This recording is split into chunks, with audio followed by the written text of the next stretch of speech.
dito. What? Hindi naman ako nagre-reklamo. Curious lang ako ano yung feeling ng sobrang ganda. Wow. Para sa'yo, sino yung sobrang ganda? Ako, Catherine Bernardo. Alam mo, nung nakita ko siya in person, talagang, hala, ang ganda niya. Yung kahit sa crowd, stand out siya kasi ang ganda niya. Ganon. Yung feeling ng, hala, ang ganda mo, ang ganda niya. Talaga lahat ng tao mapapatingin. Mababash na naman tayo sabihin, ano ba yan? Hindi ka na lang makontento sa kung anong meron ka. Kontento naman ako! Curious lang ako kung ano kaya yung feeling na Ang ganda-ganda mo. nang hindi mo kailangan mag-effort, hindi mo kailangan mag-ayos. Ito na yan eh. Gumising ako, eto na, maganda. Diba?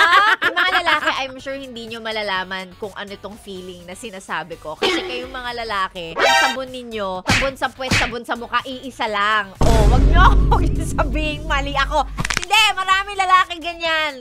Ha? Diba? Minsan nga, hindi na kayo naghihilamos eh. Pero surprisingly, sometimes, kahit hindi maghilamos yung iba, walang pimple, makinis. Diba? Hindi ko alam kung paano nyo ginagawa yun. Baka ganun din talaga siguro minsan pag hindi ka na masyadong, wala ka masyadong pake, talagang nag-glow din.